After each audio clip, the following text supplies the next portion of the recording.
Okay, no?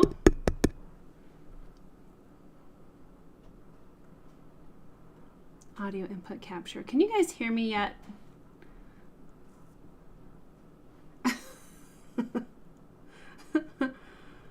You guys can hear me now? Okay, all right, I have, oh, there it is. Okay, crazy. I don't know. I do everything the same, and here we go. So, all right, I think we're good now.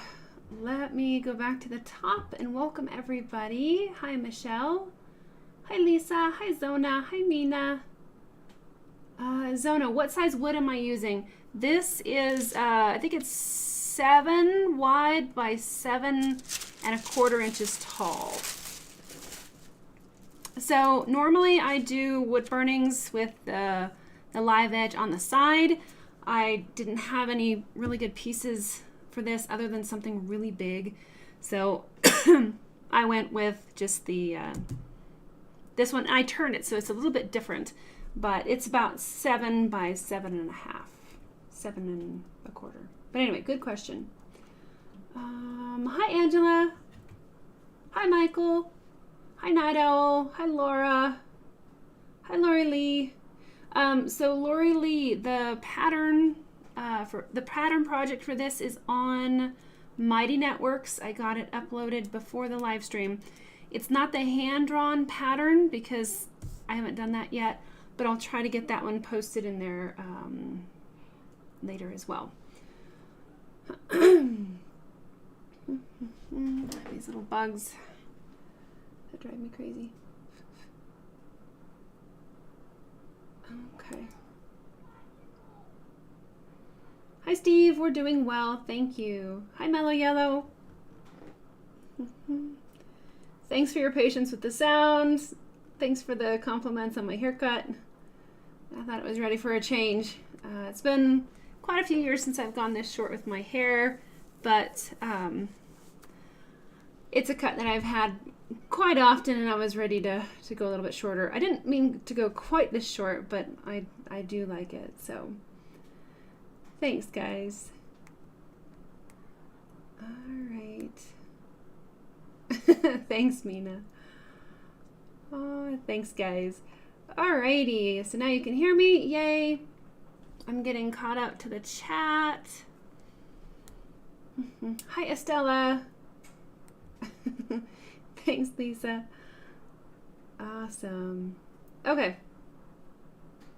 Hi, Stacy. Welcome. Oh, you've joined us for a long time. That's awesome. Glad that you are here in the chat as well. Okay, I'm caught up in the chat, and I think we are ready to go. So I did take a little bit of time this afternoon and started transferring on some of the parts of the image that I thought might save us some time. So I transferred on the shield and just kind of the edge of her hair on both sides. So that'll cut down on, not a whole lot, but just a little bit. Hi, T. Hi, Terry. Thank you. So let's see.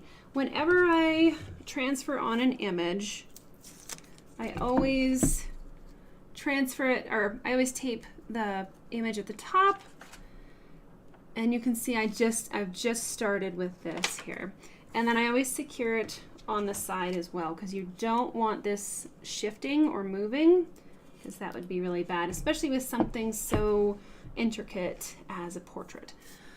So I'm going to make some noise with my little paper, graphite paper here.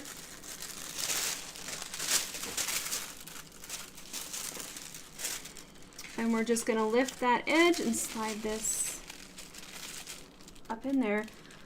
Now, over the course of our conversations lately, there was a lot of interest as far as how I transfer on a pattern, specifically a portrait, because the portraits, there's so much information there, and you kind of need to know, what do I add, what do I leave out? So that's kind of what I'm going to show here in part 1, is really go through how I pick and choose what to add to a portrait. So we'll go ahead and get started on that. We should have time to start on the wood burning later in the session. So that is what the plan is. Alrighty. Thanks, Steve. Okay, so I'm going to zoom in a little bit now that we have our graphite in place. I generally like to work with a red pen. I'm going to zoom really in here to the eyes, and we'll start showing you what all that I like to add in the eyes. And let's see, we need to make it so it does not change focus. Blink. Okay, so we're ready. When it comes to the eyes, I want to transfer on as much detail as I really can. So I start with the round parts of the eye first. Now in dark areas like this, it's okay to press down a little bit with a little bit more pressure than you would in areas of the face, and we'll get kind of started on that here after a little bit. Hi, awesomely Tracy, welcome. Do I treat anything to protect the live bark edge from being disturbed? Sometimes you can add a clear coat to it. I'm kind of on the fence as far as clear coats, because sometimes they, I think they further expedite the fading, which is kind of weird, but I think it does. But this stuff is pretty tight on the sides. If you bump it really hard, it might break off, but for the most part, I've not had any problems with it falling off of there. But that's a very good question. Okay, so I did a little bit of the pupil here. It's bright out, so her eyes are, you know, pretty, they're not dilated the other way, contracted. Hi, Desiree. And I also want to put in these highlights here. We have some highlights up within the eye, and that's going to be all very important. Next, we are going to add the dark edges here along the eye. And it's really dark up in here, so just try to kind of, almost have to kind of guesstimate where the eyelid goes over the eye, because it's so dark in there. It kind of just blends together, but that's okay. Alrighty, we have some eyelashes in here that I want to put in. And then I'm going to follow this nice dark area as it comes down here to the inside of the eye. We also have the top ridge of the eyelashes, and then it kind of blends into where we already drew. So more eyelashes down here. So this part is pretty straightforward. As we get into the hair and the face, like the structures of the face, I think that's where it really makes it important to get those zones in there. Terry, yes, I love the eyes on this one as well. And at any point you can kind of take a peek under here and just make sure that what you're transferring on is like dark enough. It's not too dark. It's kind of in that Goldilocks area of dark enough, but not overly dark. Then we have some jagged edges here along the eyebrows. You can even put in a little bit of eyebrow structure, some hairs in there if you want. Steve, you thought this was my burning. Aw, thanks. Yeah, we got a ways to go on this, but I think it'll be a lot of fun. Next up, we're going to jump over to the other side. You want to be really careful when you do these curved lines to try to make them as even as you can. Again, we have our pupil, we have our highlights. We go up and over. Now, for the people that are here kind of on the first time that you're joining us, normally I don't show the transfer. I usually have it pre-transferred on, and we just dive right into the wood burning part. But I had a lot of people requesting more information on how I pick and choose what to add to the reference photo, from the reference photo onto the wood. And that's kind of what I'm showing tonight. Okay. And you don't have to draw in every single eyelash unless you want to. It kind of depends if you're comfortable just adding them in on your own or if you want each and every one in there. So I do most of the big ones in there and then just kind of add some more if I need to.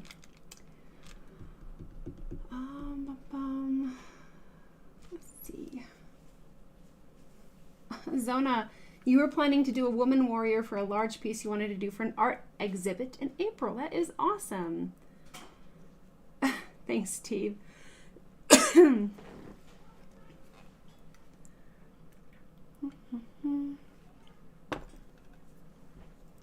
Okay, we might be able to see that eye in there a little bit.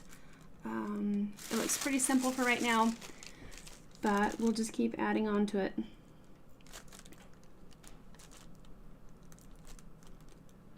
So when I was trying to figure out what portrait to create for this project, honestly, I find portraits to be, for me, a little bit boring. I struggle with doing portraits because of the fact that they are very difficult, and if you don't get it just right, you know, it always seems off. But I also love portraits because they're a challenge with, I think, the right story behind it. You know, I've done the portraits of the soldier and Jack Sparrow. I did that one. And then I did, you know, the two soldiers, and those have faces on them. So as long as I have something really intriguing to go with the portraits, I like them. So I was trying to find the right portrait, and I kept thinking, you know, I'm just not very happy with any of these ideas here. So finally found a warrior portrait, and that's right up my alley. So, okay, next up we're going to work on the nose. So remember that we have hard lines, hard edges, and soft edges, and you have to be really careful on your portraits as far as how you create those. So right here we have more of a hard line, and then we have a little bit of a hard line that comes around here on either side of the nose, very soft and subtle. And then we start getting into the lighter zones, and this is where you start thinking about topography zones, like a topography map. Imagine her face. It is three-dimensional. So if she's laying on her back and she's looking up, imagine that her face was a mountain. There's high spots, there's low spots, and a topography map shows the high spots and the low spots with irregular zones. That's how I transfer on my portraits. So I'm going to be having really soft light pressure as I come around on some of these zones. Let's see if I can show you there. To where you can almost just barely see them. I want these topography zones to be nice and light. Generally, most times that you're working on a portrait, you want everything to be a little bit lighter. So I'm going to focus on the main features, and then we'll start doing the structure of her face. So I see right in here a dark, hard line where her lips meet. And then we have a topography zone that it just gets a little bit darker, probably like a mid-tone, a dark mid-tone, a level 4 would be there on the underside of the top lip. Next, we're going to create a lighter zone up and around here. And I'm just using much lighter pressure. When I press down to transfer the guidelines, I want enough pressure to transfer, but not so much that it gets really dark. So you can see that's looking okay. And I'll usually sand everything down really well also, because I don't want these nice, like really hard lines. Okay, so we have kind of a hard edge under here, and then it fades up, fades up. Oh, okay. And then under the chin here, we have another topography zone, a topo zone. And then we've got some line structure on her lips. I'm not sure how many of these I want to put in because I think there might be a little bit too much on her lips. I want just a few. Make sure that you follow the curvature of her lip. So the lines aren't always going to come straight down. They're going to curve around, like we have some parentheses here on the lip creases.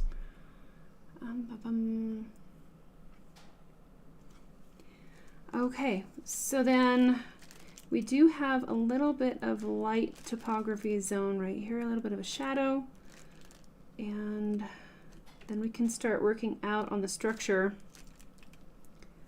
outside of her face.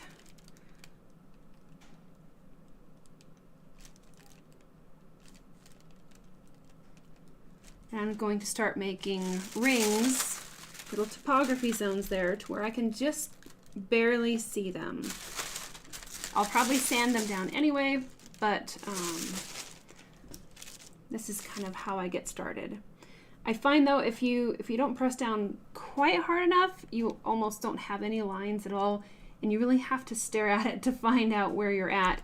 So there's a happy balance between the pressure as far as too dark, too light, and then you can always sand down. But here in these light zones, if you really press hard, you can indent the wood, and then you're going to have a really hard time getting those dark lines out of there. Michelle is asking, how do you remove the last stubborn bits of graphite? I try to transfer it as light as possible, then sand it down lighter before I start to burn, but there's always remains of some lines of graphite. That could be because of how you prep the wood. In my experience, if I don't sand the wood really good, sometimes it doesn't matter how much I try to sand off those graphite lines, they're still there because there's still a little bit of grain to the wood. I hope that makes sense.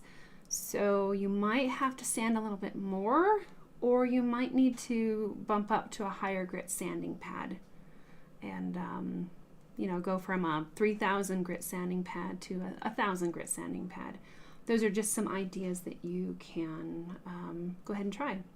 Hi, Vivian. Okay, so we have the main eyes transferred on, the main parts of the nose, the main part of the mouth, and now we're working on kind of the face structure. I also like to go ahead and add in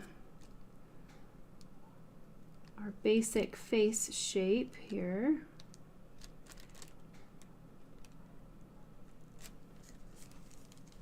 Let me see if I can get you guys some better light. Okay.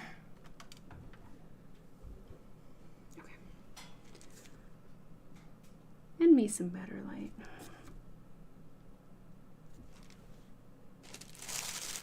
So take a peek under there once in a while. Make sure that your lines are looking pretty good. Oh, come on.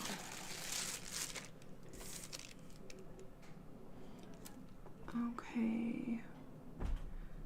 So, topo zones. We have some in here. And I like to try to do them in loops. Don't ask me why, but I like to try to create kind of a closed loop system if I can, because that signifies a single kind of a value. Not always, but I like to make loops if I can. Gives me a little sense of completion, I think.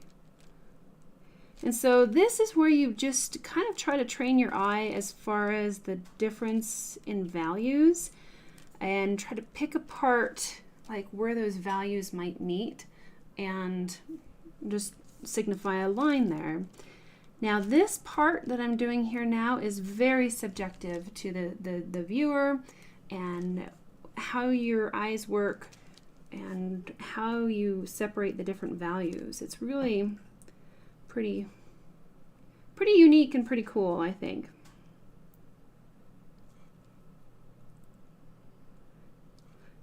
Like I've said in the past, you could give 100 people the same image to work from and you'll get 100 different variations, and I think that's really neat. Tracy, you ordered the sanding squares from the Amazon storefront. Awesome. Yes, I did get some new ones put on the Amazon store because I think they were out of the ones that we had talked about.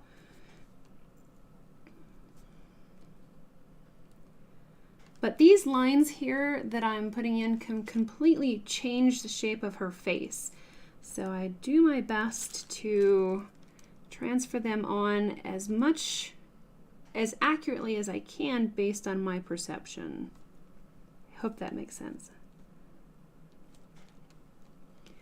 And the lighter that you go in value, the more you're going to have kind of more, I don't know, you really got to pick out the values that you're after. See, we have a little bit here. We have some darker ones here.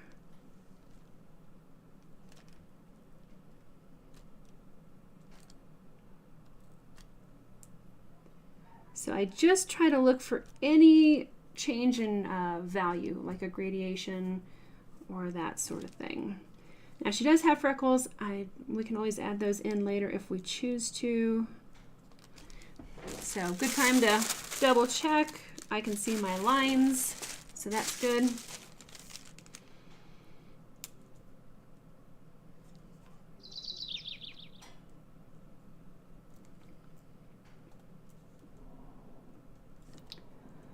Okay.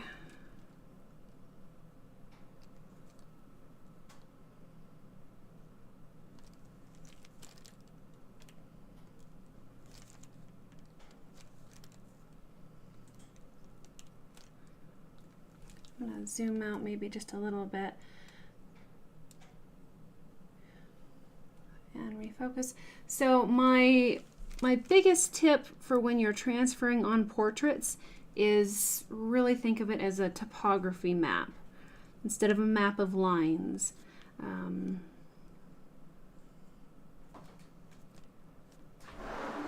You don't want a street map, we want a topo map.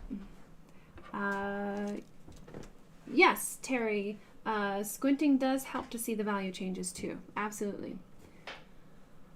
Michelle, you prep it to 400 grit with your sander, then you use 2500 grit sanding pads. I have seen you use to reduce the graphite. I might try sanding high on the prep side. I use birch because I can't get basswood. That could be as well. And make sure, Michelle, that you spend some time with the lower grits when you're prepping the wood too. You want to make sure that you get all kind of those really rough layers of wood sanded off with like a 220 grit to start with. If it's really rough cut wood, you'll want to do like something in the hundreds grit to really get that base layer as smooth as you can, and then go up and just build up your grit values from there. Michelle says you would prefer basswood a lot better than birch. Yeah, birch, that could be why that you're experiencing some of those challenges, is it could be some of the birch attributes as well. Steve, no, we are not snowed in yet, much to my disappointment. I like lots of snow, and it's been really cold, and we only have maybe a couple feet of snow on the ground, so definitely would like more. So look, now that I've drawn the lines around the topo zones, do they stand out a little bit more? Can you kind of see where those are? And you can step back and you can take a look at some of the lighter ones in here.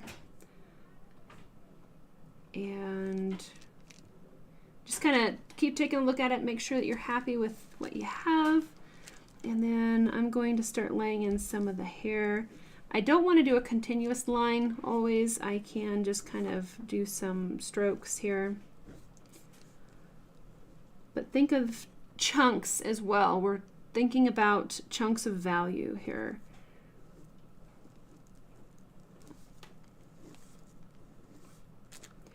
Now, I like this portrait. I think it's really cool. The main face is in focus, but her hair is a little bit more fuzzy. So in that case, we're just going to follow the big chunks of values. Try not even to think, you know, this is hair. Just look for blobs of value, of similar value.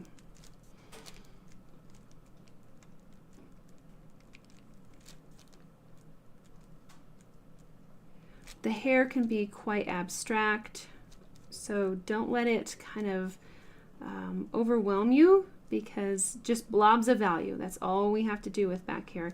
And it's going to be pretty soft anyway. Pretty soft shading, soft edges. Blobs of value. That's all you got. Estella, you see what I mean. Okay, good. Yep. Follow the topo zones. Blobs of value.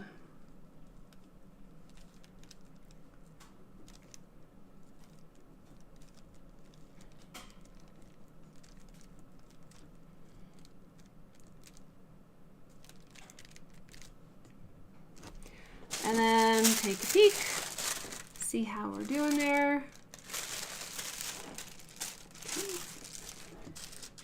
Thanks, Mina, for the reminder on liking the live stream if you like it, and subscribing if you'd like, to receive notifications so that whenever I have a live stream that you don't miss out.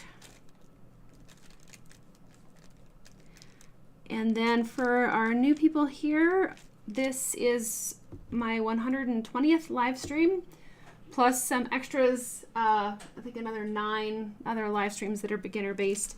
Anyway, so I have a lot of live streams that I've created over the past few years, and those are available over on Mighty Networks. That's our new paid platform since we kind of got away from Patreon. But you're able to access the past live streams based on skill level, so you don't have to pay for anything more than what you want. If you want just beginner patterns, I think it's $10 a month. You get access to all the past beginner live streams, and the patterns, the reference photos, you get those for free. You get a discount on the patterns over on Wood Burning University. There's a lot of great perks. There's the we have a great community there on Mighty Networks, and it's just a lot of fun where we can share and talk and all that fun stuff. And then if you're interested in some of the more advanced patterns, we have beginner, intermediate, advanced, and premium. Premium is kind of like really realistic, or maybe a little bit more advanced than advanced. So those are all based and sorted on skill level on Mighty Networks. So it's very easy to navigate. It's easy to find what you're looking for. You don't have to scroll forever like we did on Patreon. And so I'm really just looking for chunks here. Chunks of value.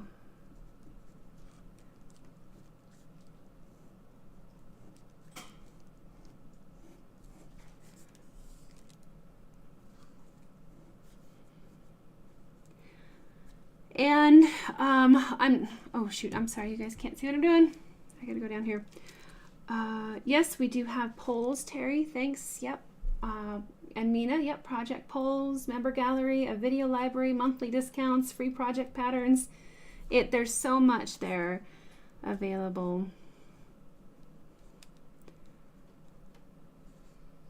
So if you're interested in learning more, definitely take a look at that, and you can check out all of our past live streams based on skill level.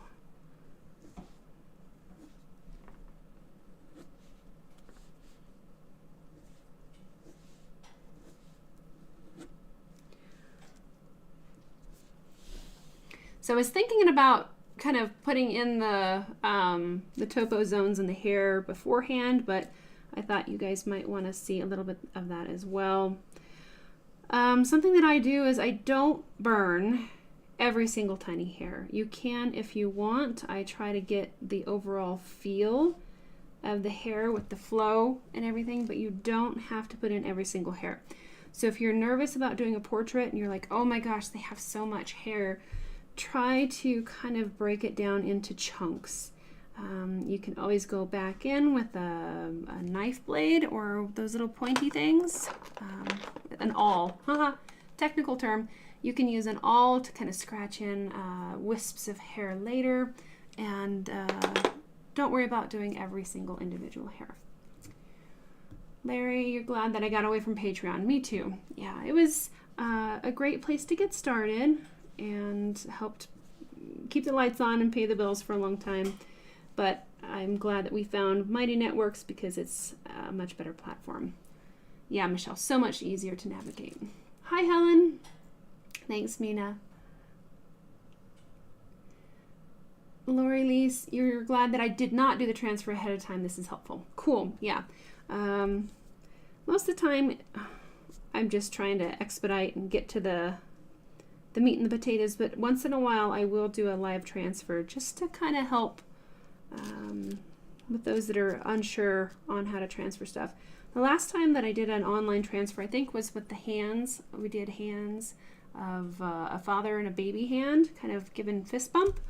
And that was a very intricate and detailed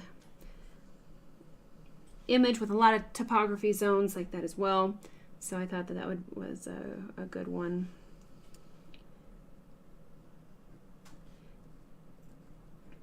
Portraits, I think, can be a bit overwhelming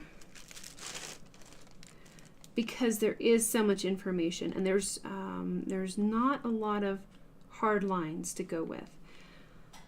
When we start off as wood burning artists, a lot of times we stick with the line. Whoop, that whole thing moved. Oh well, I'll fix it later. We often see the line work and we don't see the topography zones. So this is definitely more advanced, but I know that a lot of you guys have had requests for portrait commissions and you just want a little bit more information on that. So I'm kind of going back over it and just making sure that I got everything transferred on that I wanted to.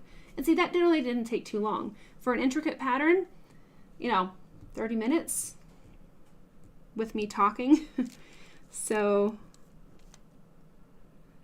that wasn't too bad. It's not very big either. And you'll find that the bigger the artwork is, the more transfer time is going to be involved.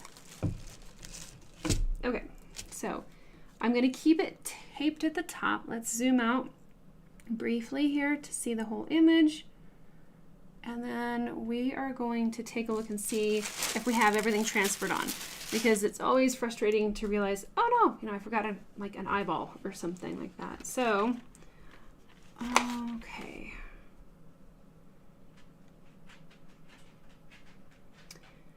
Everything looks pretty good here, guys, I think. This wood has some really neat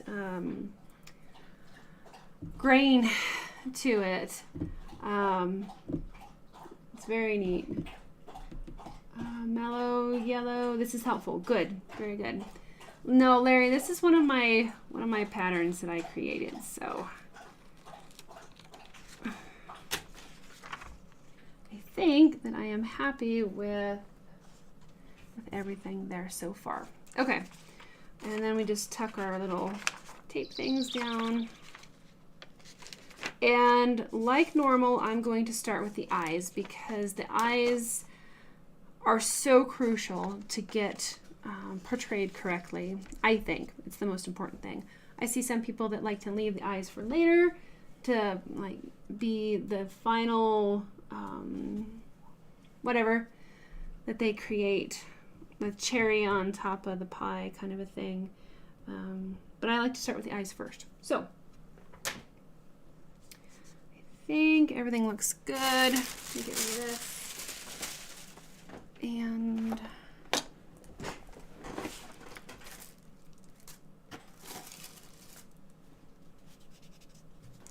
I want to sand down our guidelines just a little bit before we get started. Okay. So I have a 2500 grit little pad here that I'm going to start with. Yeah, Larry, a movie would be copyrighted. So, yeah, this one is not copyrighted. So just very gently, very lightly, I'm going to start sanding. I've got to be careful that I don't sand the really fine topography lines too much. So I'm going to be really gentle here. And then I'll probably sand down each zone as we get to it so that I don't completely erase my guidelines and then have to kind of go freehand.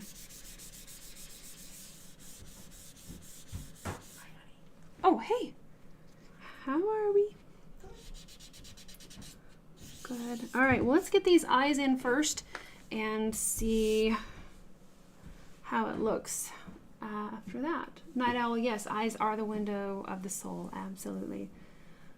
Okay. Just trying to think here of how I can show you guys, but be close up as well. So I think I'm gonna tape right here because I'm gonna zoom in quite a bit.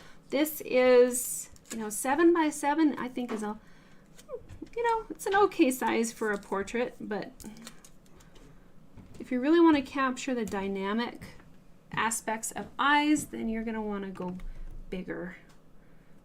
But let's see what we can do here.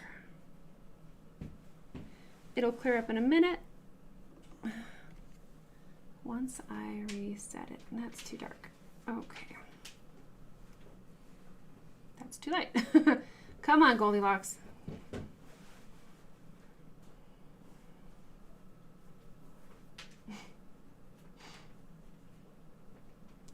My camera is not cooperating. Alrighty, there we go. It's tough to get it focused just right if there's hardly any values. Mina says, you get really nervous when you sand your guidelines because you're afraid to get lost.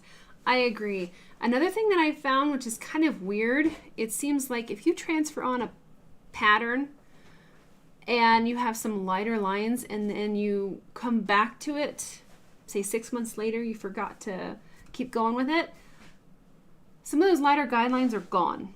And I don't know why, if it's just part of the wood, as far as how the wood just kind of fades a little bit, but those really light graphite lines seem to kind of disappear over time. So just something to keep in mind with.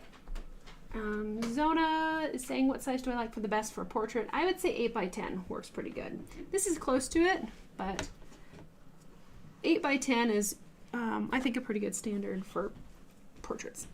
Okay, so right now my burner is on high. I'm going to be very careful, but you can turn that burner down if you need to. And I will here in a little bit turn it down.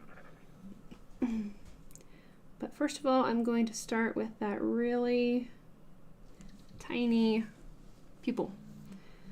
And then we're going to go around and try to make our eye just as nice and round as we can.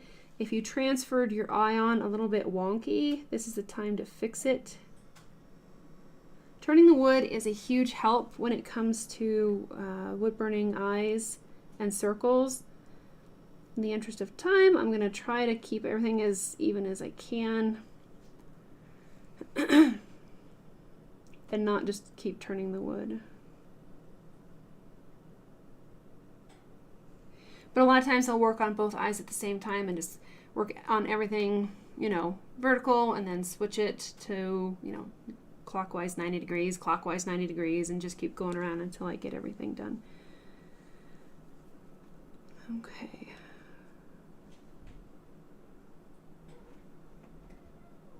So we have kind of a dark border on the inside of the eye.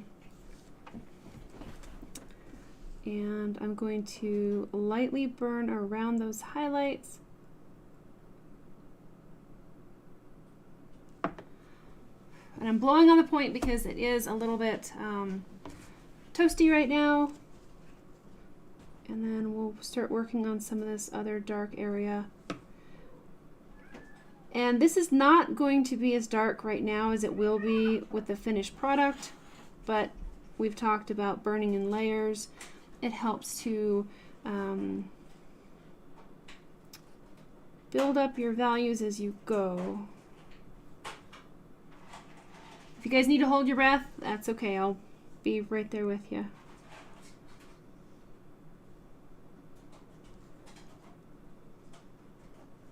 So sketching in some of our eyelashes. Alrighty. Now I'm going to go back and kind of block in that dark zone of the eyelashes and eyelid.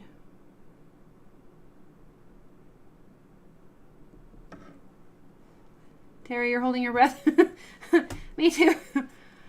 I'm either blowing on the point or I'm holding my breath. Okay.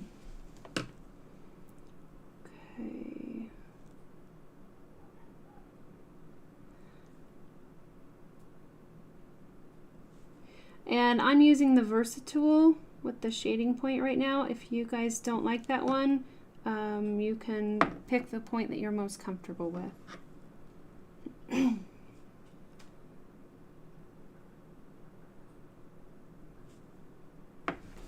Okay, so sometimes this is a little bit of a challenge to get the right angle on the eyelashes.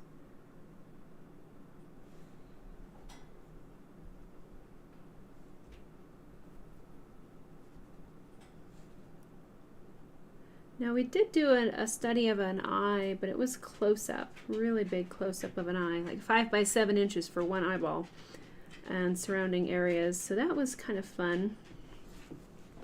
This one is a lot smaller.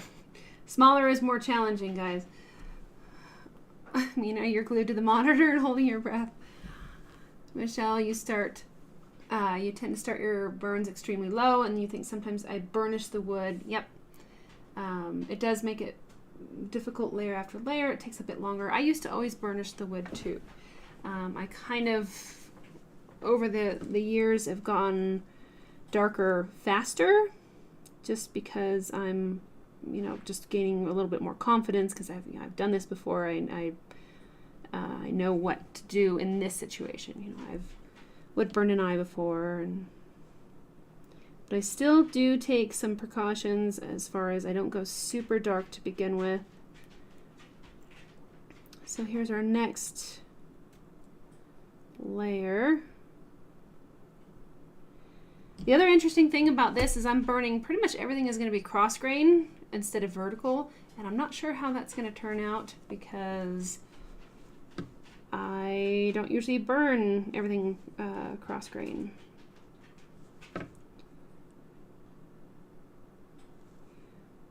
So another layer here.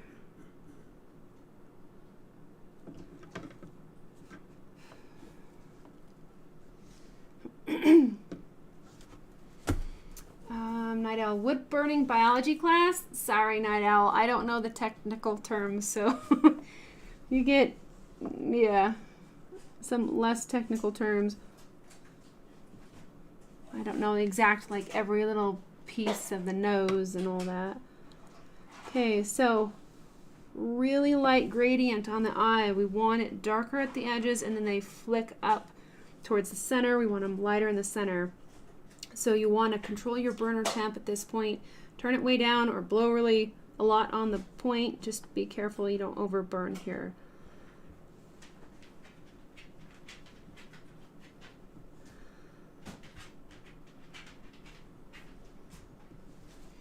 And then I want to darken up around the edges a little bit more.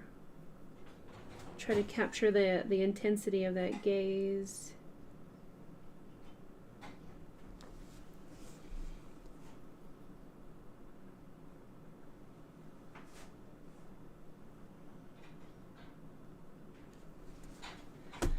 Okay, now, Michelle, your eyes never look this good. Oh, keep at it. You'll get it. Just break it down. Do those darks first and then slowly work your way lighter.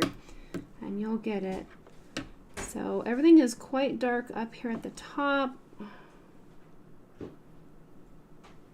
Try to break your art down into the simple steps as much as you can. So it's pretty dark up above the highlight. And then we have a little touch of a gradient as the eyeball, you know, comes out from the eyelid and, you know, goes down.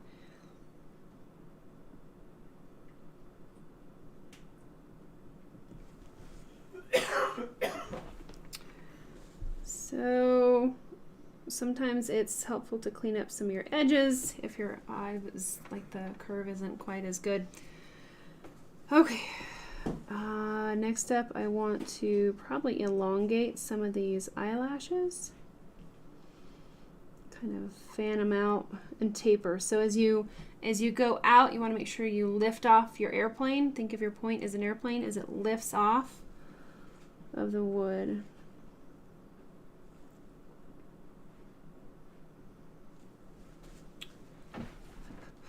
Okay.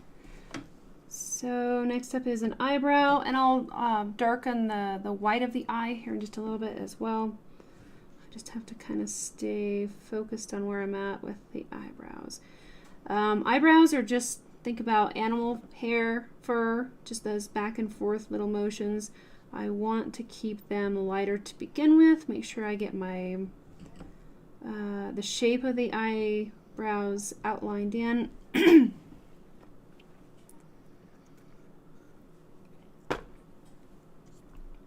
With just a nice back and forth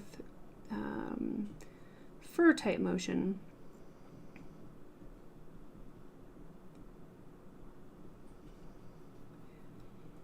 And the angle of the eyebrows, the little hairs are going to kind of change direction as you get out towards the end here.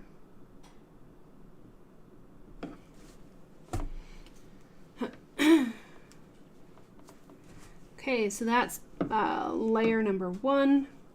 Let's go back, add another layer. Now she's looking downwards, so there's not much room between her eyelashes and her eyebrow. Try to make sure that you keep a little bit of a separation in there. We're going to shade it quite a bit, but she does not have much of an eyelid right now.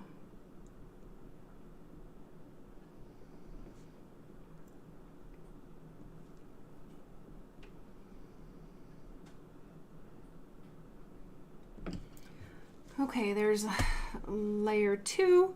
Now, if we look at her eyebrow, it does have some shading. It's kind of hard to see on the image that is on the screen, but it's a bit darker on the underside here. So I'm going to put that in, but leave the top part a little bit lighter.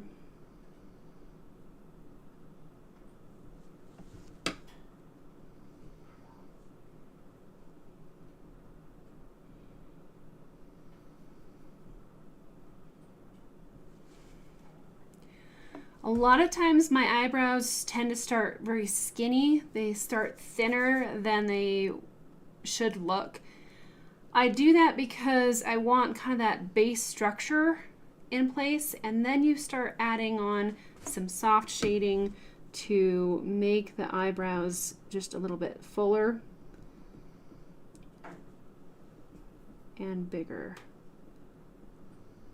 But one thing I don't want to do is, draw a big harsh line around my eyebrows. Like, if you use just pencil liner around your eyebrows, I try to avoid that. Okay, I think I'm going to do one more pass here on the underside of the eyebrows. Okay. So there we have a pretty good start to the one eye. You're going to always want to shade the whites of the eyes. If you don't, they're going to look just a little bit off. So I'll try to do that with, turn the burner down. It would definitely help. But I'm just going to blow on it for right now.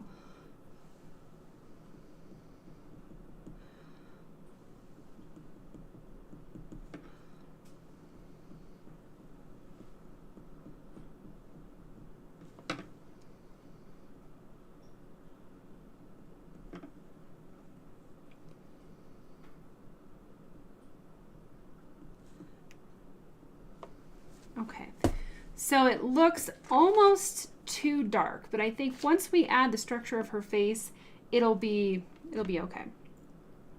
I will probably wind up going back and darkening up her eyelashes and everything else as well, so I think it'll kind of balance out. But she's got a lot of shadows on her face, and we'll just see how it turns out. Okay, all right, that's the hard part.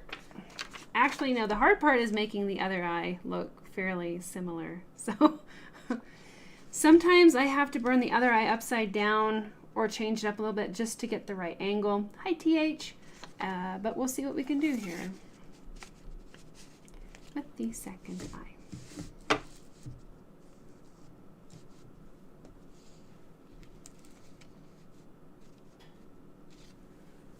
Okay. Ba-dum-bum-bum.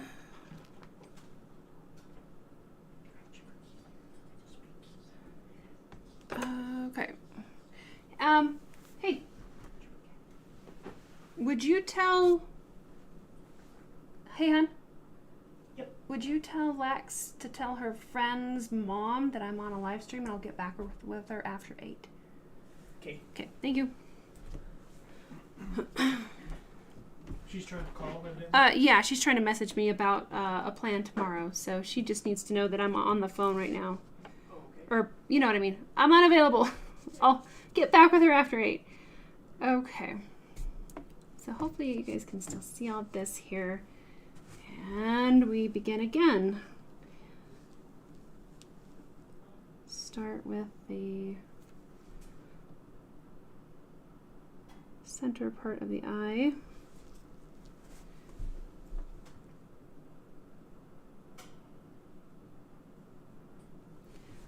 Carefully go around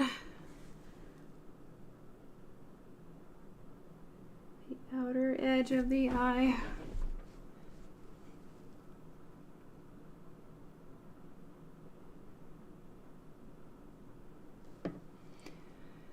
Burn around the highlights, and I'll add more intrigue to those highlights, but that'll come later.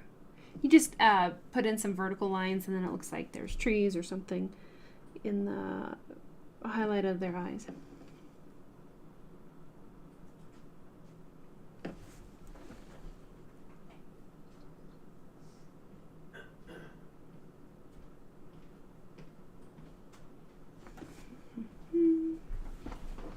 Gotta keep scooting my chair to get the right angle here.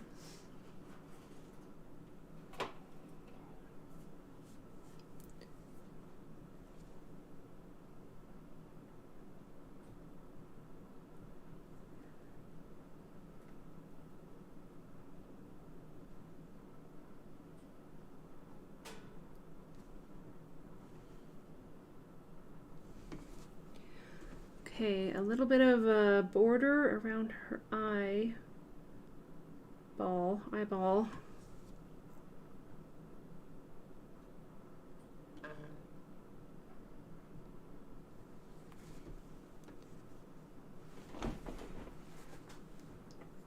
Okay.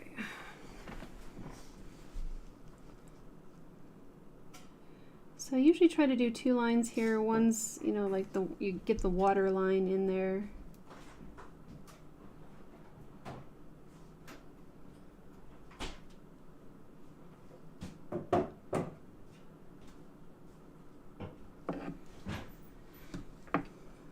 And eyelashes.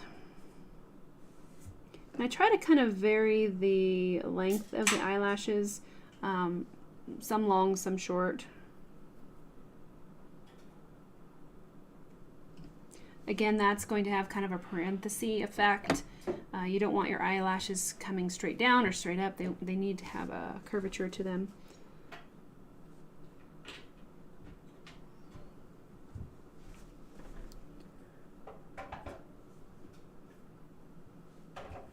Alright, so there's layer 1. I'm going to go back and try to darken up what we've added in. I used to be like a lot more cautious and do much lighter areas, but I try to make myself go a little bit darker.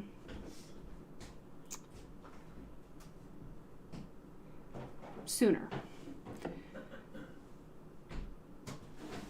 But if there's any area that I don't feel comfortable with going darker earlier, I'll keep it really light and just take my time and play it safe.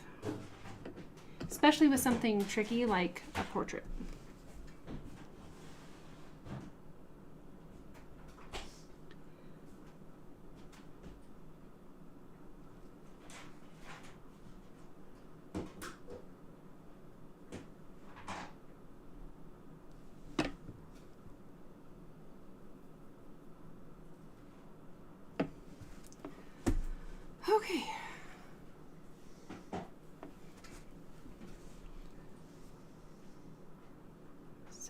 gradient that flips up towards the eye, center of the eye.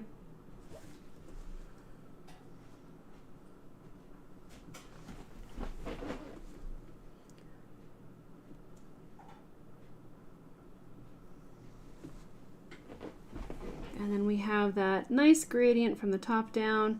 It's darker at the top of the eyeball and it comes down and it gets lighter towards the center area.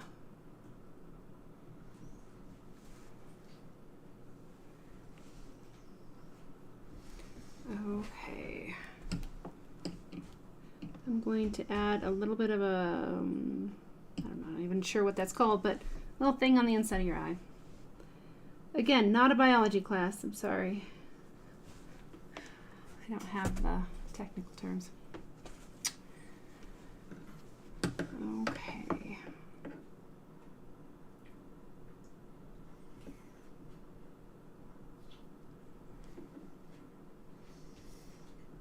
So this is kind of a hard angle for me with this second eyebrow, but we'll do what we can here.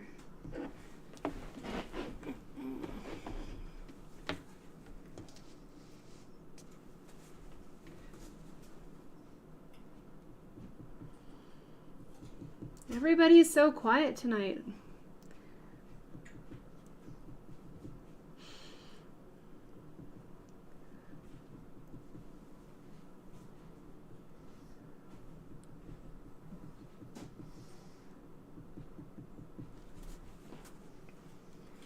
All right, layer one. Yeah, we're all holding our breath, Terry, I think is what we're doing. Okay, layer two, I'm going to focus on the shading kind of towards the bottom. Anytime that you work with layers of hair or eyelashes, fur, the layers are definitely helpful.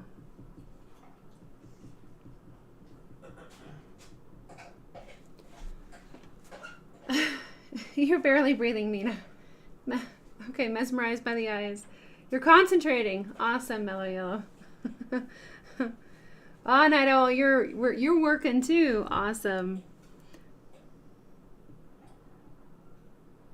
Okay, layer three. I'm going to just darken up the underside of those eyebrows. She's probably, Larry, I think she's probably staring at the enemy or the battle to come. All right, let's go a little bit darker. Terry, you're trying to fix a wood burning to see if you can save it without having to start over. Oh dear. Yep. I have definitely had some of those.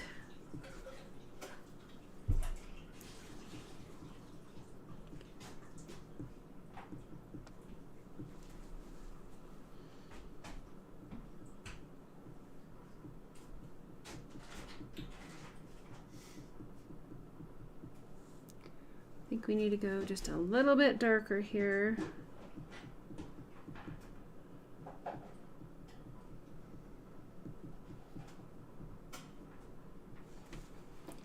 And then I'm going to kind of add some fuzziness towards the top of the eyebrow. And to create that soft, fuzzy look, you just want to rock it down and have a softer line. You don't want to rock the point up and get a hard edge. You just want to stick with the softer edges.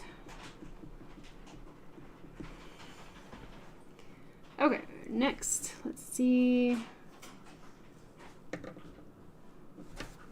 I want to darken up this eye, the ring around the eye a little bit more.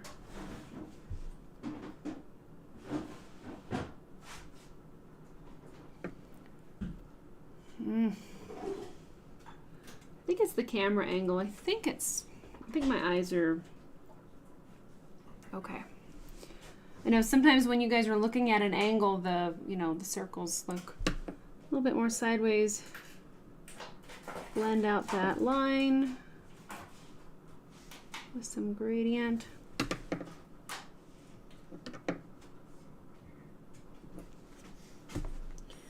I'm trying to make sure that the center of the eyes are pupil. The pupils are about the same size. And then to create some dynamics in those highlights, you can just kind of burn some strips in them. So they're still there, but they're not like a fluorescent light bulb, those big long light bulbs. They are a little bit more, I don't know, dynamic. Whew. Hi, Wayne.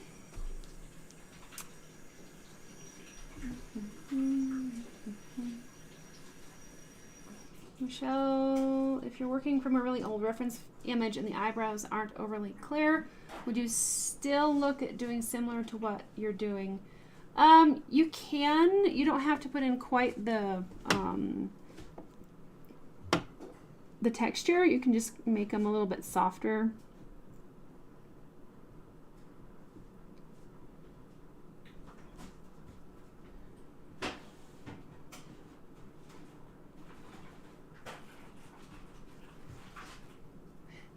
That's always a challenge, to be working with something that is kind of an old reference photo or fuzzy. Okay, we'll add some shading around that and hopefully make it all look natural. It does remind me of Gladiator, Larry. Boom, boom, boom. Ah, Wayne, you got your Starlink. That's awesome.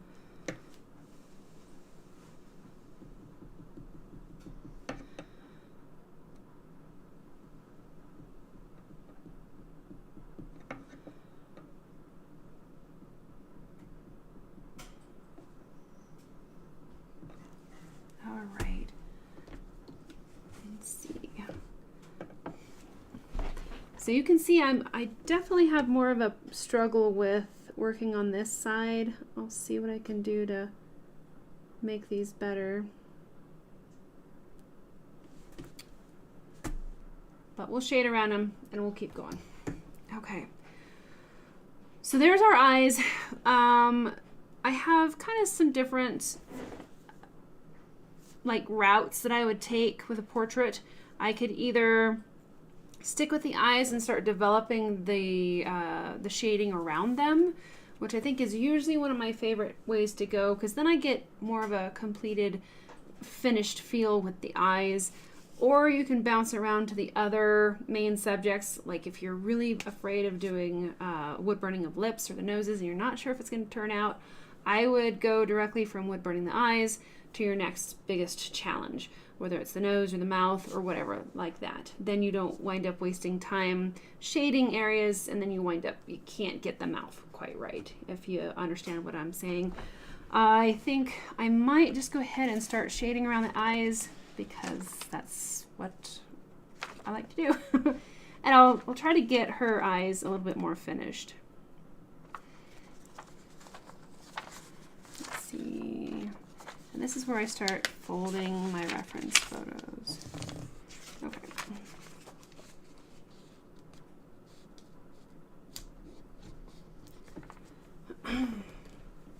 Now for this one, I am going to turn the burner down to where the orange meets the red. Whoop, right there.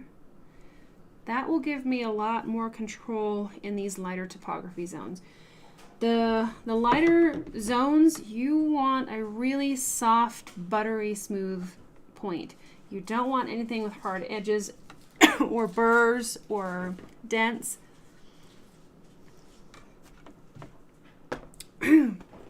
I want this shading to be as smooth as I can. This is also a good time to probably sand down some of those guidelines a little bit more so I can just barely see them.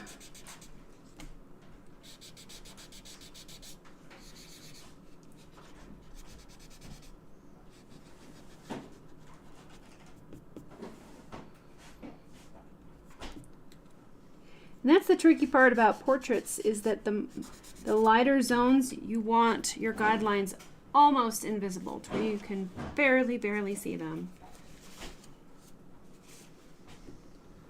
Because we don't want to see the topo zones after the burning is complete. Come on.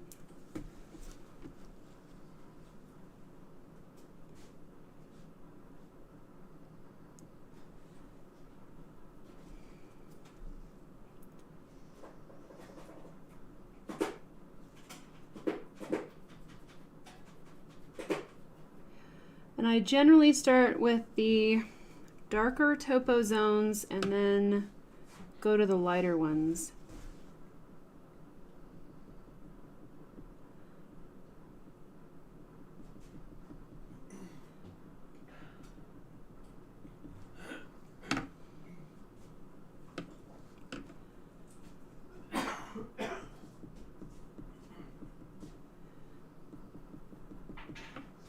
Thanks, Wayne.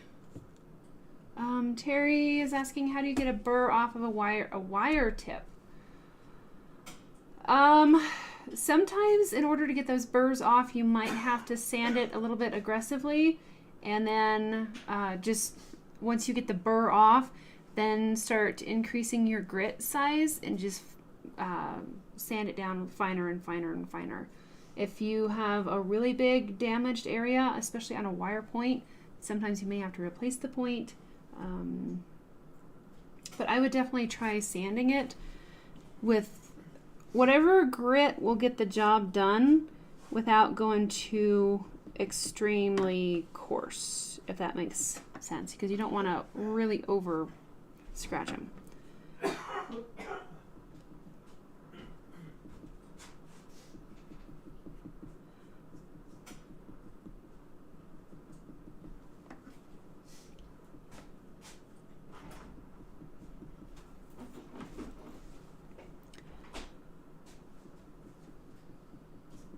When it comes to wood burning skin, layers are going to be it just is the way to make skin really smooth. When you wood burn in strokes, you want your strokes as close together as you can. You don't want them spread apart, because then you'll see the marks that you make with the wood burner. So keep your stroke pattern nice and tight, and then you can slightly vary your layers. So you'll start, I usually start at like a 45 just because it's comfortable for my hand. I'll do a layer that way, really nice soft tight strokes, and then I'll slightly offset it this way, and then I'll slightly offset it that way, and that creates kind of a washed out, really smooth effect when you're done. Terry, you think one of your tips has a big bump? How do they get on there to begin with? You were using it, it was fine, then it started scratching the wood. If it was just starting scratching the wood, did you check for carbon buildup? Because sometimes that will scratch the wood as well if you get some carbon buildup.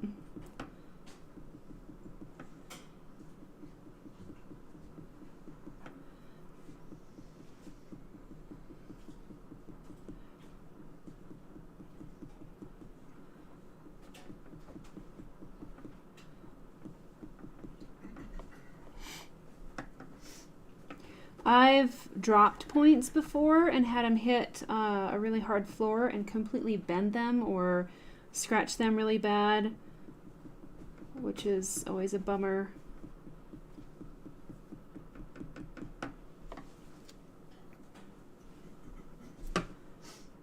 Alrighty, some lighter shading in here.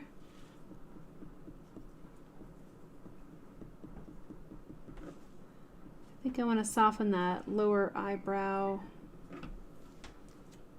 some too.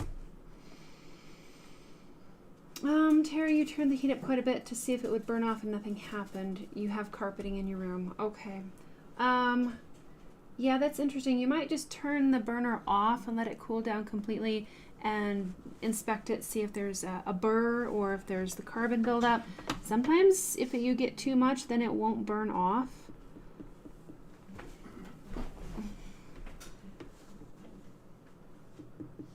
But you could always start with a finer grit sandpaper and just see if that does the trick. And if it doesn't, you might increase your grit until it removes whatever you think might be on there, like a burr. and then just reduce your, just go to a finer grit to polish it up. Sanding your points is definitely something that is very flexible, and you can do that. I just want to make sure that if you do use a more aggressive sanding paper, like a really low number grit, it can put scratches in your point.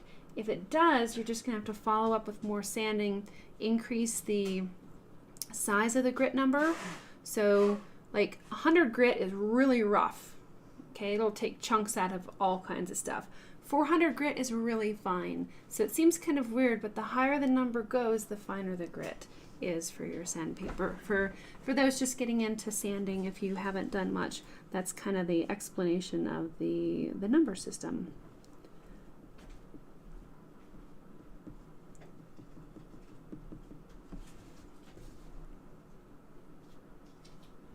Seems a little bit backwards to me, but okay. Wayne, you used steel wool. Okay, gotcha. That's quadruple O steel wool. Okay.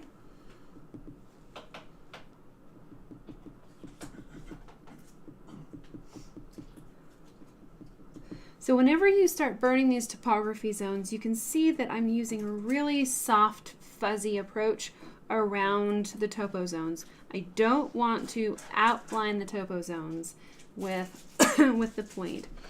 Definitely want to keep it nice and soft.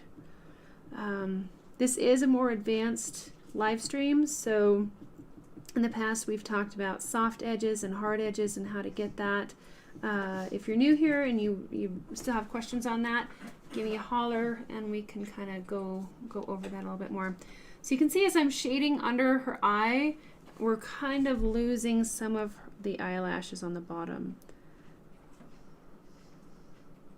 And we'll just need to put those back in. My burner's at a lower temp now, so it's a little bit more of a challenge. But I think that realism is all about balance. You got to balance out your values. Sometimes you can put down a dark value and you're thinking, oh my goodness, it's way, way too dark. And then you start building around it and sometimes it's too light. So try to just be open to minor adjustments. Okay, so there's some structure around her eye.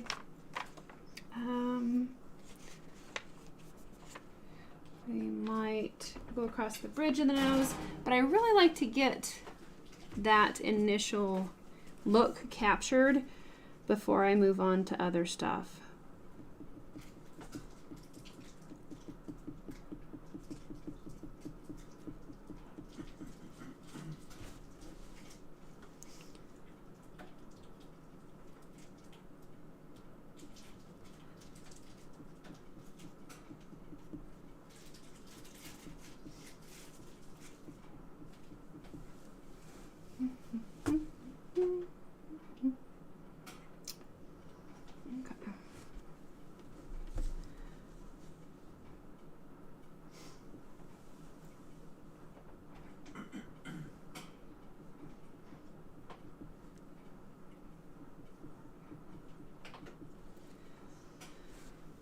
Alrighty, a little bit more sanding on these areas.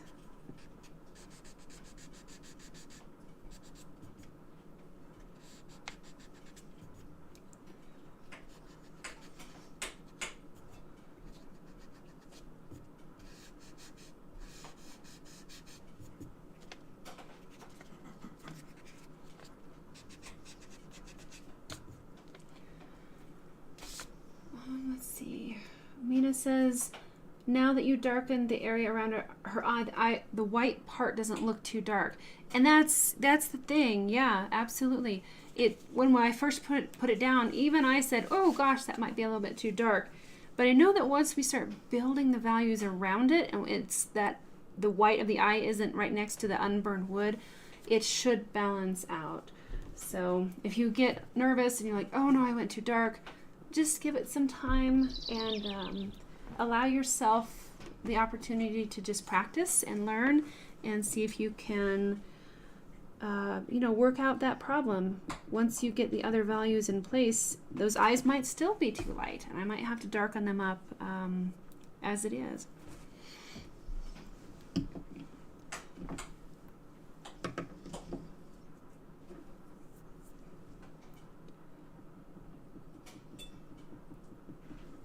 But really soft edges, and that way we'll be able to blend the topo zones together.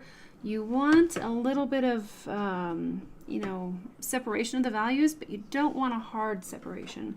Everything should blend together subtly when we're done.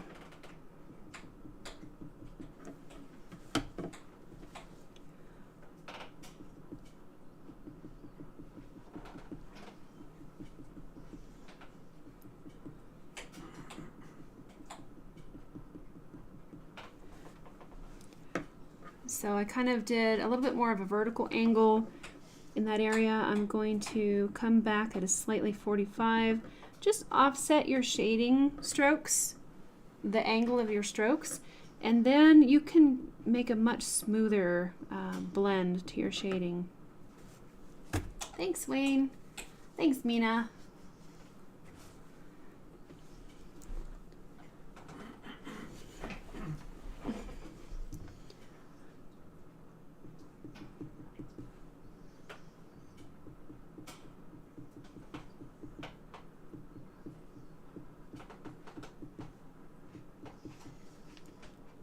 Okay, so there's layer 1. Hopefully you guys can see with enough light. Okay, layer 2.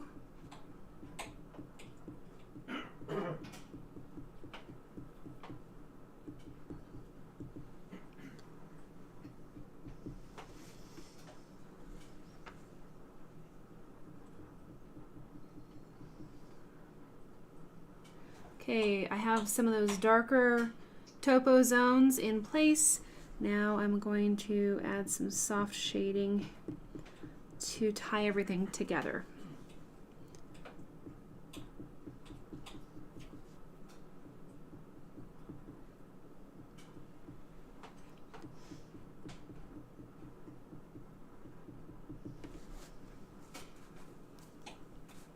Okay, and we will blend our zones that we just put in there, just slightly to kind of marry those topo zones to create a nice, gradual, smooth skin surface there. Add some more softness to the eyebrow. Another layer of the light shading, but slightly off of the same degree of the previous layer.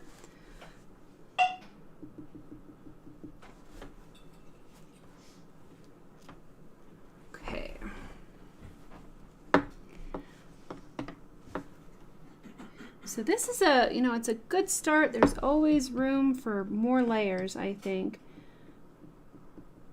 But we're gonna probably continue on the area of caution and just stay on the lighter side of things, because we can always go darker.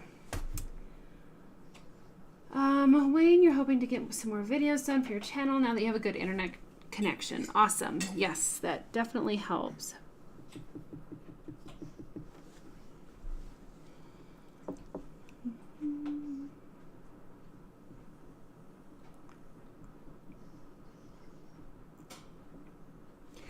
And remember that our darks push back from the viewer and our lights pull forward. So you can kind of play around with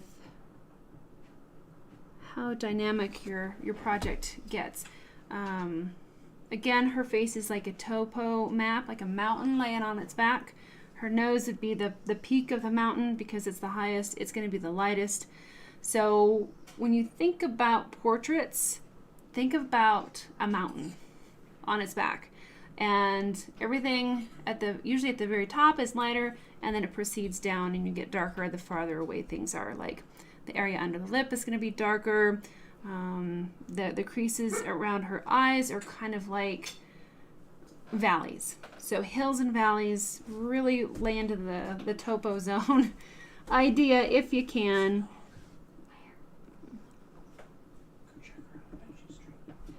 And that's kind of how I view portraits. It's just highs and lows, hills and valleys, little topo zones. Is she dreaming? Don't know. I mean, she's awake.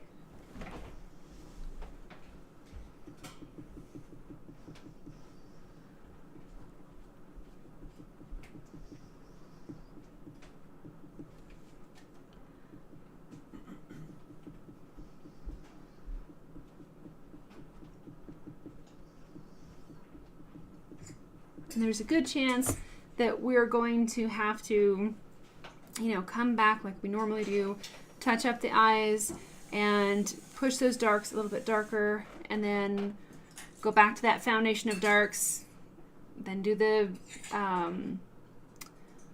darker midtones and then the midtones. And reburning an area is a really good way to kind of balance out your values. Thanks, Larry. Thanks, Wayne. Yeah, just think of it like a topo map, a little mountains and valleys. Hey, are you doing okay? Were you dreaming? Did you have a good dream? Okay. So to me, some of the changes, let's take a little bird's eye view here and reassess where we're at. I probably could burn across the bridge of the nose really quick, but we have a pretty good start. I don't think that my wood burning of her eyes is quite dark enough yet, but I would like to continue on. Let's work on some other structure here, and then we can always come back and darken it up, always. And you guys have been with me for quite a while, a lot of you guys, and you know that that's one of my favorite things to do. Is this is like, for me, the rough sketch. And then you can always go back and fine tune and add more details and smooth out areas and make everything blend together. Because the more layers that you can get in there, the smoother it will be.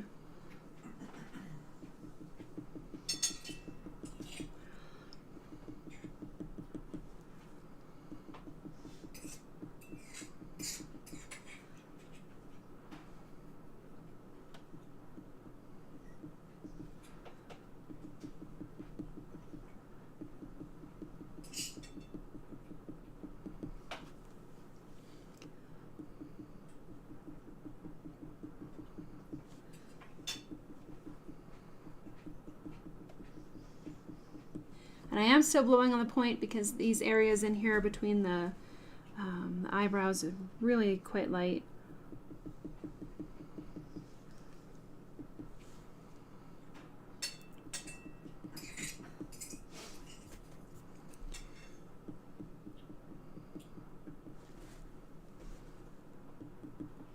Okay. That's pretty good there.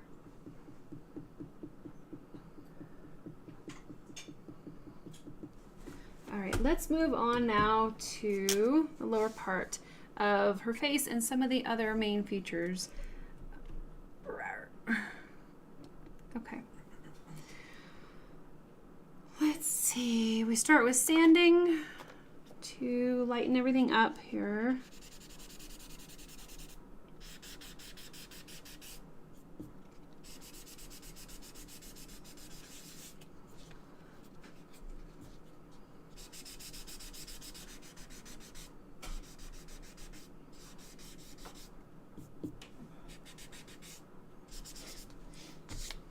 Okay, so we can just barely see what's going on there.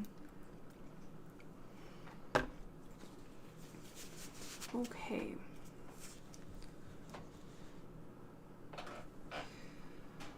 I like darks, so we'll start with the mouth and get those darker values in there first. Once again, even with the mouth here, we want to be careful of what's a hard edge and what's a soft edge. So the bottom part of her lip can actually be a little bit more of a hard edge.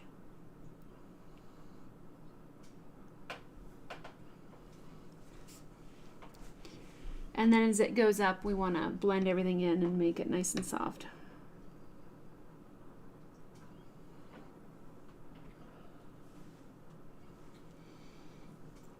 Oh, and I'm still on a lower heat setting, so let me turn that back. Yeah, probably back up to full heat, because this is going to take a while if I don't get the darks in there quite right. And we'll bring up that dark area.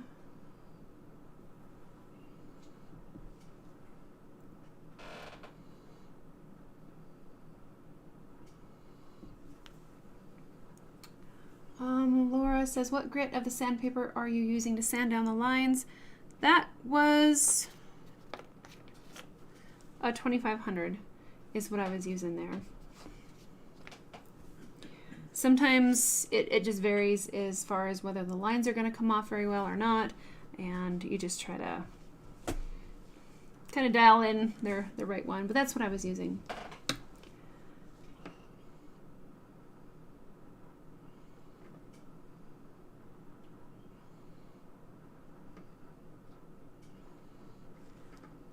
So it's kind of a difficult angle. My burner is actually in the way of the line that I'm trying to see, so I'm making really small, tiny adjustments.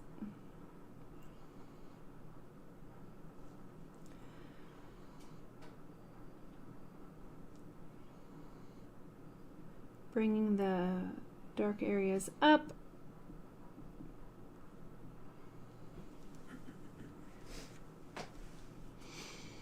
But you'll notice that I'm not outlining each of the lips. We have to only do hard edges where we see hard edges, like right here under her lip. That's a nice hard edge. So we'll put that in right here, and then it will kind of fade upwards and get softer.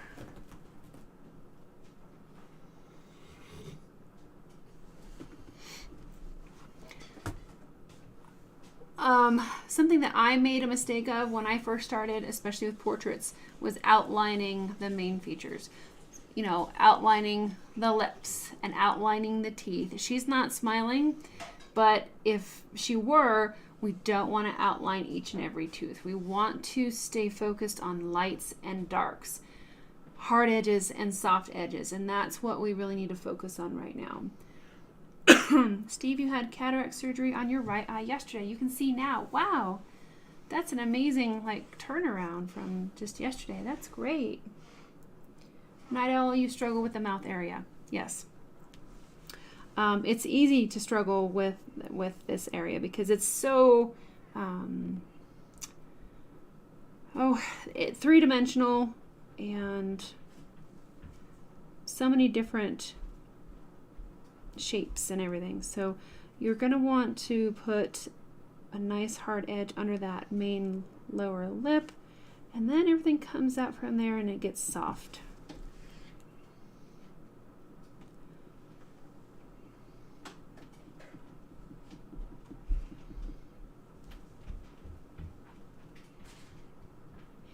The trickiest part, I think, is to wood burn men's lips, because they have some of them have almost no structure.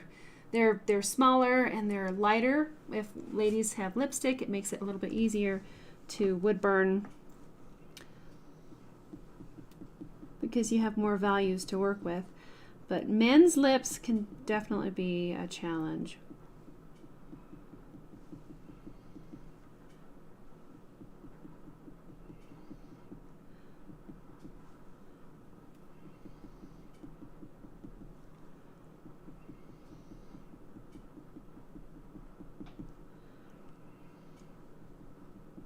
So soft edges all the way there. Let's see. While my burner's on high, I'm going to add, it is a hard line, but it's not very dark, right underneath the nose, where it goes up into the nostrils. I hope my head's out of the view. Sorry. This is kind of those tricky areas. It's hard to see.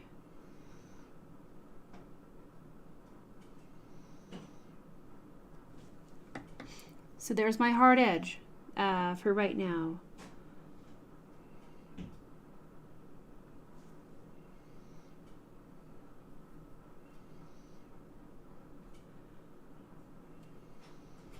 Okay. Those are all of the hard edges that I'm going to put in right now. Next, we're going to turn it back down to where the orange meets the red. You guys very rarely see me turn the burner down beyond that point, but when doing skin highlights, I will go lighter than that, and I'll show you how to do that as well. Let's see, Lori Lee, you struggle with portraits, but you can do eyes and hands well. You say, I think the topography skin tone is the area I need to practice, but also tend to practice on 5x7s. Bigger is better. Yes, I agree. Bigger is definitely better when it comes to creating portraits. Okay, so we're letting the burner cool down. I'm going to add another layer on the upper lip.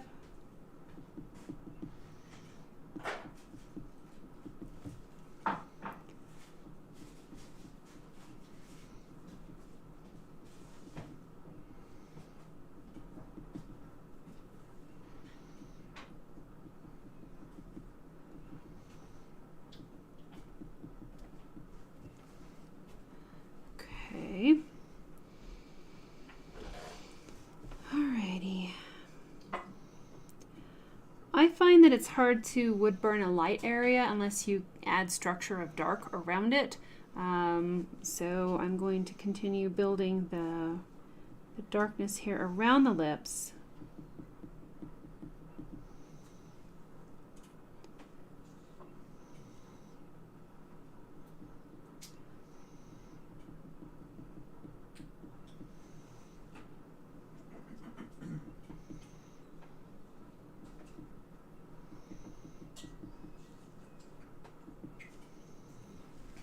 Okay. I would recommend, if you can, turn the wood and create a little bit of a harder edge where the darkest area of that upper lip is, just for some more definition.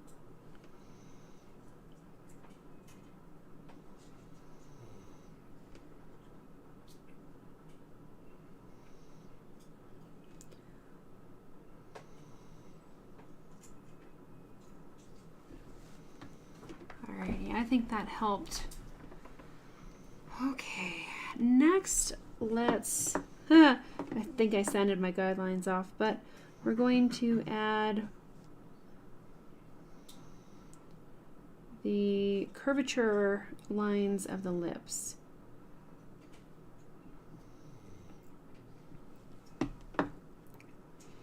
It's the weirdest thing, and I don't know why, but every time I wood burn lips, I think of an earthworm, because they have those rings around them, and it reminds me of the structure of a lip.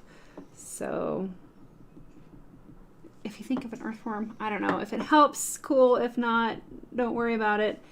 But those earthworms, they have those rings along them, and that reminds me of the folds of the lip.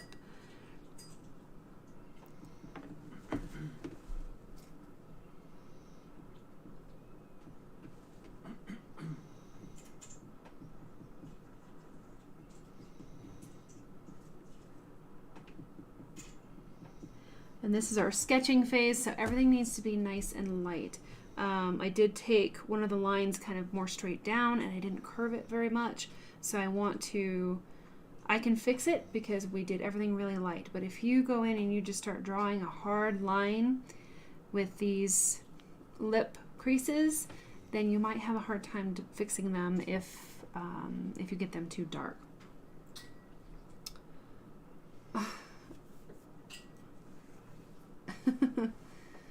Oh gosh, you guys, sorry about the earthworm thing. I don't know, it just is a structure as far as how the lines fall. So all right, Steve, what do you call a beehive with no exits?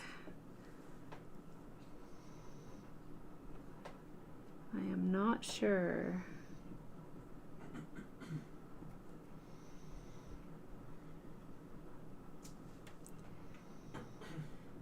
So the next layer, I'm going to try to fix the lip lines and make sure that they're a little bit more true to where I want them.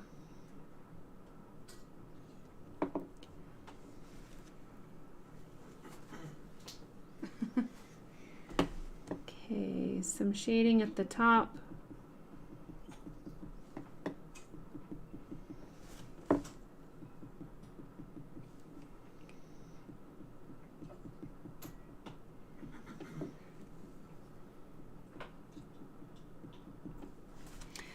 The lip is rounded, and like we've talked about with other rounded items like a tree trunk, you want shading on either side and then light in the middle. So we've got a touch of shading here at the top. We're going to add another layer, but the lightest area is going to be where the light hits that upper part of the lip.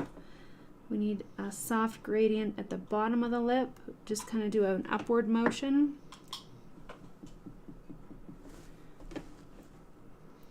And this will create the roundedness of the lips. So regardless of what point you're using, we kind of come back to the same dynamics of wood burning. If you want a rounded item, think about shading, highlight, shading, to get that rounded aspect. We've done trees, we've done rocks, we've done all kinds of different things that have that curve to it. So I hope that that helps as well. If you find that you do a wood burning of somebody and they're kind of pouting or their mouth is really tight, you probably need to extend the edges of their lips like this. I know I struggled with a portrait once for so long and I couldn't figure out what I was doing wrong. It was because I drew the mouth in too narrow, and so if you elongate it, you'll get a more relaxed and natural look to the lips.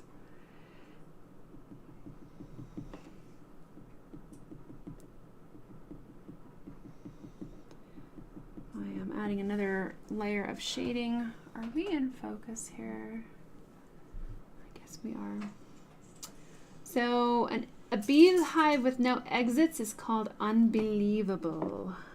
Oh, that's good. Ha ha ha. All right. Moving on, we're going to pull some more of the dark value down. Sometimes I struggle with burning on a lower temp just because it takes so long.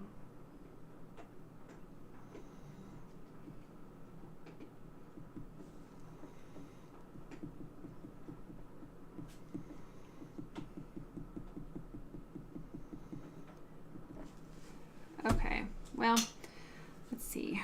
Let me try to get, okay, there we go. That's a little bit better. The camera angle makes it look a little bit weird, but we'll keep going here. She also doesn't have a nose. She's a Voldemort right now. Let me put in that nose and we'll see. She looks like Voldemort. Sorry. She just has the unfinished nose. Let me finish the nose here. This is our sketching phase. We're just starting to lay in the groundwork. Thanks, TH. Steve is asking, what do you call the security guards for Samsung?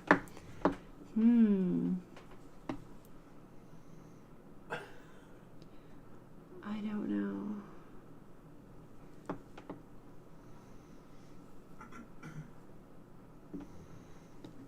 All right.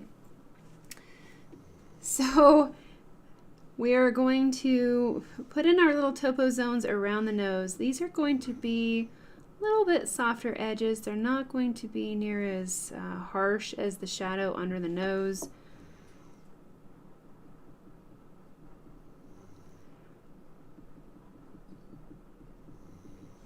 Dog is snoring.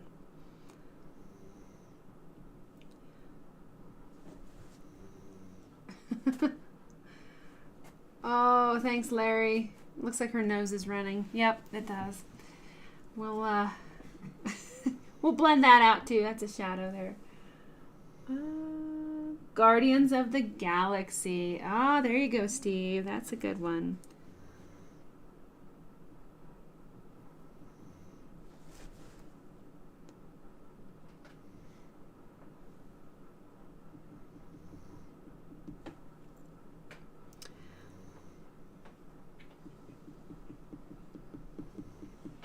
I think the last time I did a wood burning of a portrait was last spring when we did the Mischievous Mind little character.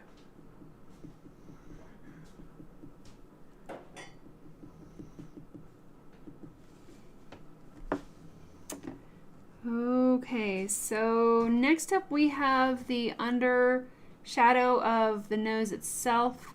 You might notice that there's some reflected highlights in there, so I'm going to try to maintain those by leaving a gap right there between the nostril and the shadow on the nose. Thanks, Larry. We're getting there. It's a work in progress. Every project has to go through the ugly duckling phase.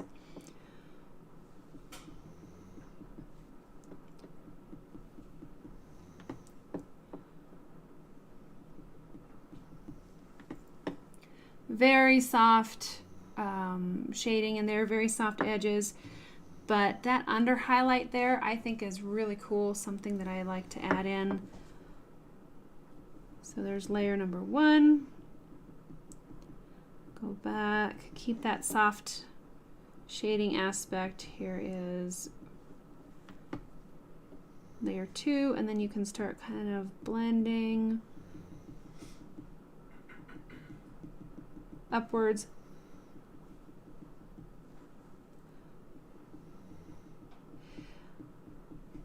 I find once you get to the point where it's really difficult to blend into the lighter areas, it's like there's no room to blend into those highlights.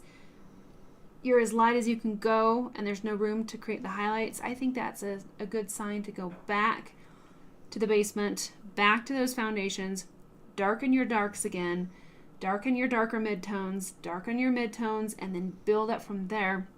And you'll find that once you get everything pushed a bit darker, then you'll have much more room to create the lighter shading. I hope that one makes sense.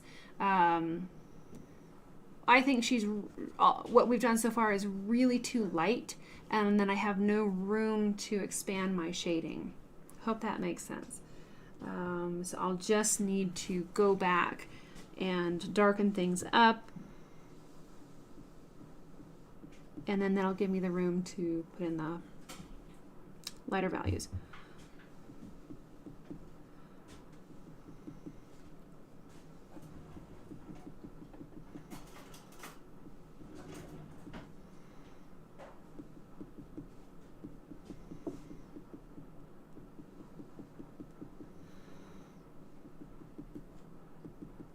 I don't know about you guys. I like hyperventilate sometimes. Blowing on these, the point. Steve says your doctor said that you have high nitrates, so you're going to switch to day rates. Haha. Night rates. I like it. Larry says when you're trying to do that soft shading with the tip, it's hard to avoid getting soft spots. It is.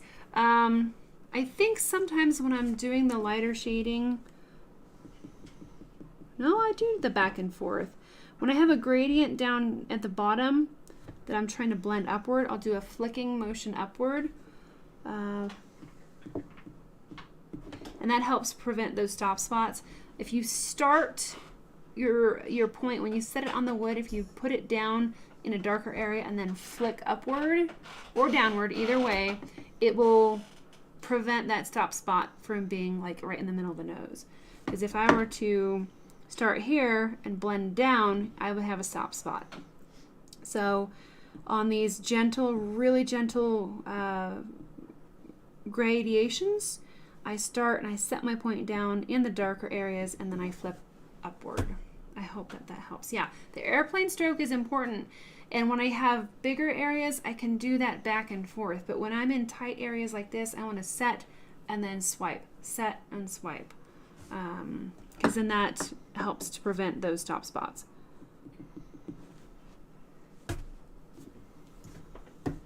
Yeah, a flicking motion. Mm-hmm.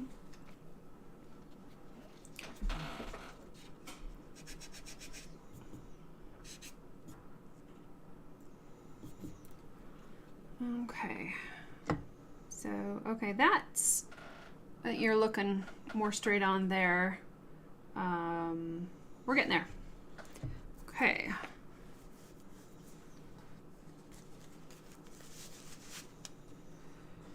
Let's see. Probably what I would do, yeah, we'll just keep going. I was going to say probably what I would do next after I get some of the base features installed would be to start developing the face. But we'll just keep going here. Let me see if I can't make this more straight on so it doesn't look skewed. That's a little better.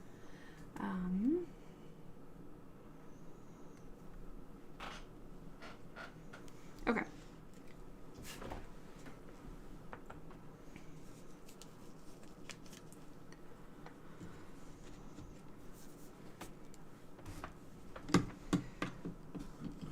Okay, I think I would like to darken up a little on around the mouth. This needs to be darker here.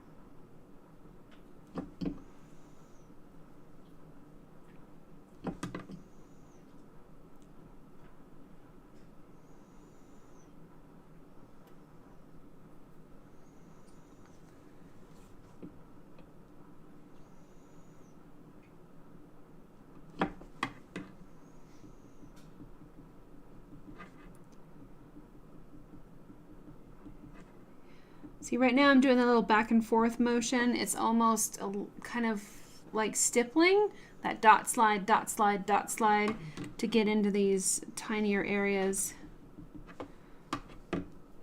But for gentle gradients, I'm going to do the flicking up motion or down, either way.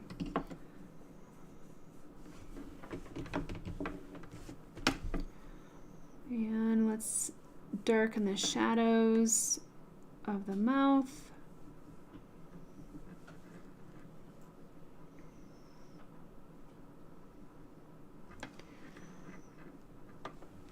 Shoe bug.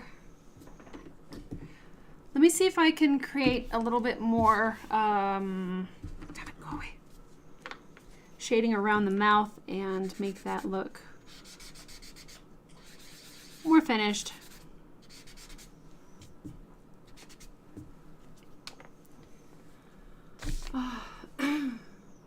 Good night, Larry. Thanks for being here tonight. Steve says, I married my wife for her looks, but not the ones I'm getting lately. Ooh, that's a good one, Steve. I'll remember that one.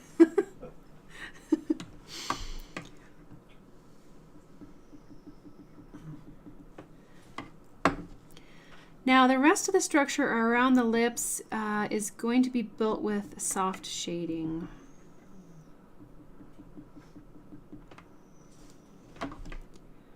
We don't want any more hard edges here. Just nice and soft with lots of blending.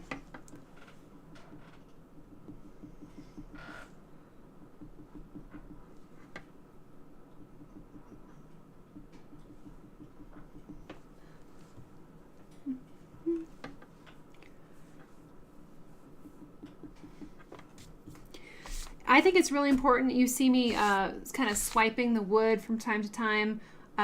There's little fibers that can come off your clothing that can fall or just come out of the air, you know, the curtain, whatever, and settle on your wood burning. Do not wood burn over any little tiny chunk that you see because it could be having pigments in it and dyes. And I have really messed up portraits before because I'm burning in the super light areas and I run over a blue pigment thread. And then you have a big old blob of blue on your project that's very difficult to get off.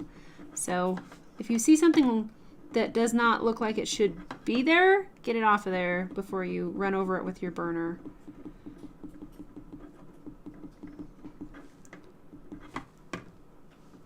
Let's see.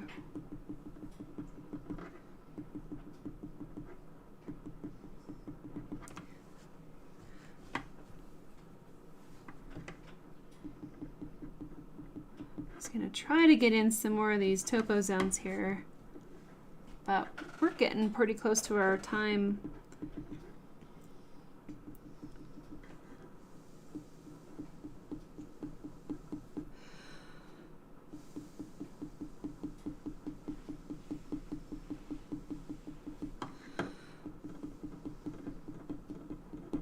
So there you could see I did kind of a vertical 45 and then an offset angles to make these areas as smooth as I can.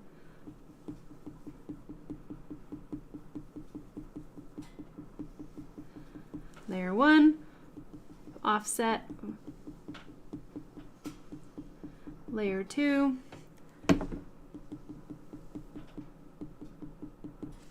and just kind of keep switching around there.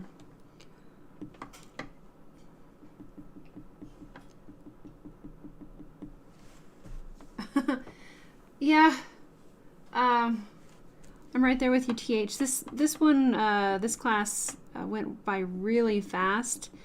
I think because we, the first half of it, not half, but first 30 minutes was for the transferring the pattern on.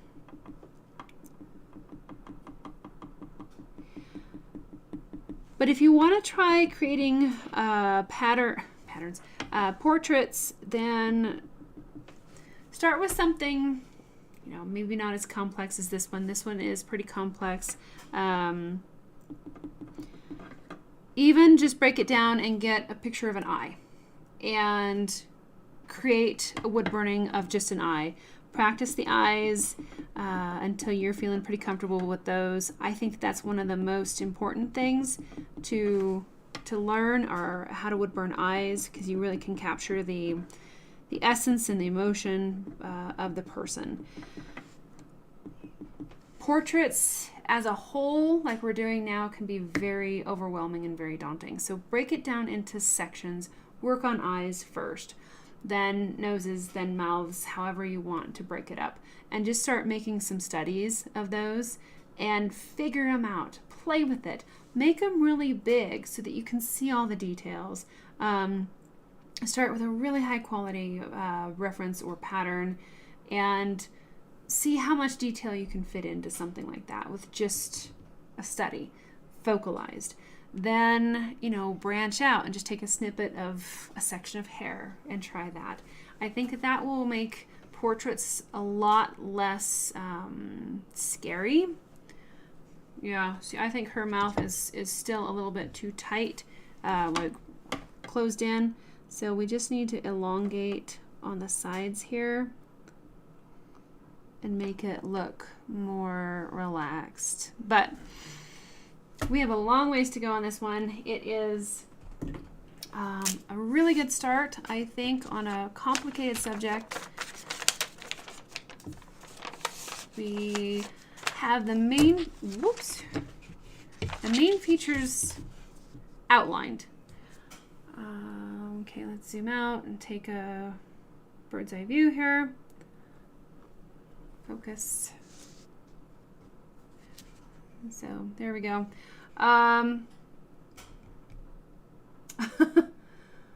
Thanks, guys. Thanks, Night Owl.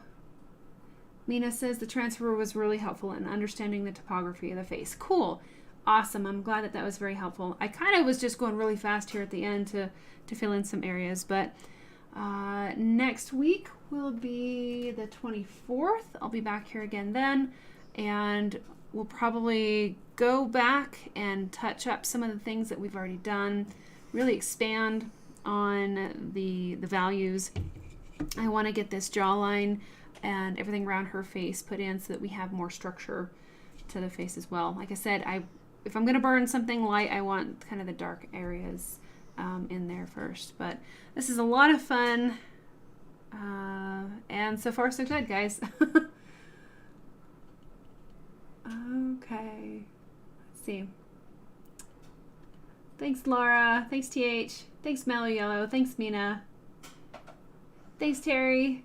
You guys have a great night and week. Yes, everybody stay very warm. Thanks, Clive. Glad to have you here tonight. Thanks, Vivian. Yeah, we made quite a good amount of progress, so. Awesome. Thanks for joining, Stacy. I'm glad that you learned a lot. Zona, you're going to work on this before the next live. Cool. Alrighty. Thanks, Tracy. Okay. Well, I think we're good. And reach out if you guys have any questions. And I will see you next week.